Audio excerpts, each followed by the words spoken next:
The unreachable power, why a fed-up empath becomes unbreakable.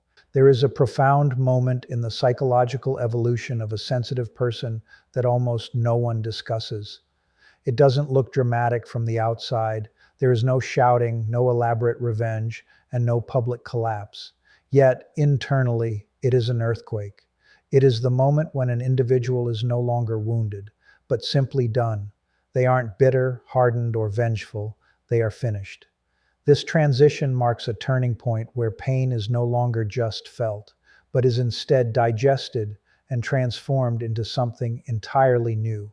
In this state, the individual doesn't become dangerous in the way the world usually expects. They become unbreakable. For a long time, the world has misunderstood the nature of empathy, often confusing sensitivity with fragility or kindness with naivety.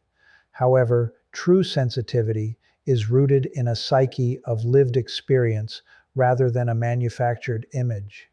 Many individuals who struggle with manipulation live through a mask or a persona, relying on external validation and the emotional energy of others to survive.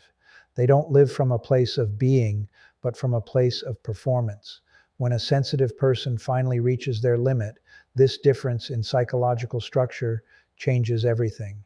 The person who once leaked energy, forgiveness, and understanding suddenly stops, and the balance of power reverses. The most significant transformation an individual can undergo is not one of rage, but of integration. When a person integrates the traits they were taught to suppress, such as anger, firm boundaries, and self-authority, they don't become cruel. Instead, they gain a terrifying level of clarity. This is the principle of things turning into their opposite when carried to an extreme. Excessive giving eventually becomes total self-possession, and silence becomes a powerful, grounded presence. This presence is what truly unsettles those who rely on manipulation, because manipulation requires an emotional reaction to land. When the reaction disappears, the manipulator has nowhere to go. The evolution of the sensitive soul. The development of the sensitive psyche usually follows three distinct stages. Most people spend their lives in the first, many suffer in the second, but very few reach the third. The unconscious stage. At this level, empathy is porous. The individual feels everything but understands very little about why they are suffering. They mistake emotional intensity for intimacy and self-sacrifice for virtue.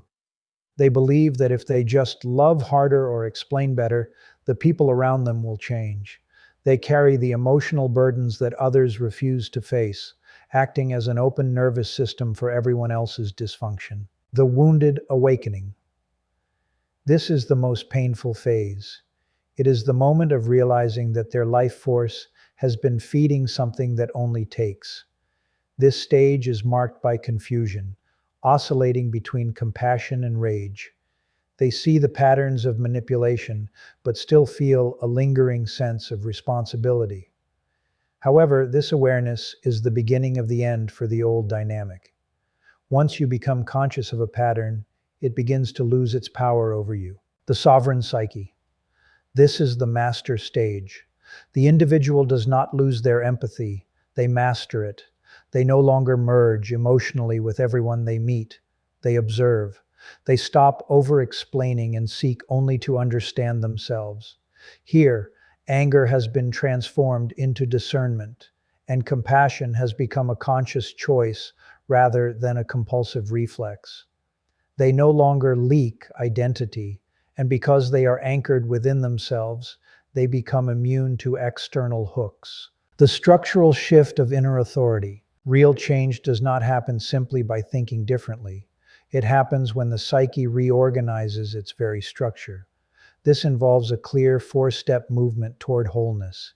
It begins with recognition, which is the brutal moment of stopping the romanticization of suffering. The individual stops asking, "Why are they like this?" and starts asking, "Why am I still here?" This is not about self-blame. It is about reclaiming the responsibility for one's own life and recognizing that misplaced loyalty is not a noble trait. Next comes integration, where the individual stops being morally predictable. By accepting their own capacity for anger and their right to say no, they become whole. They are no longer split, trying to be only good while suppressing their survival instincts. This is followed by separation, which is not necessarily about physical distance, but about psychic withdrawal. The individual stops trying to be understood by those committed to misunderstanding them. They withdraw their energy, and in doing so, they become irrelevant to those who once exploited them.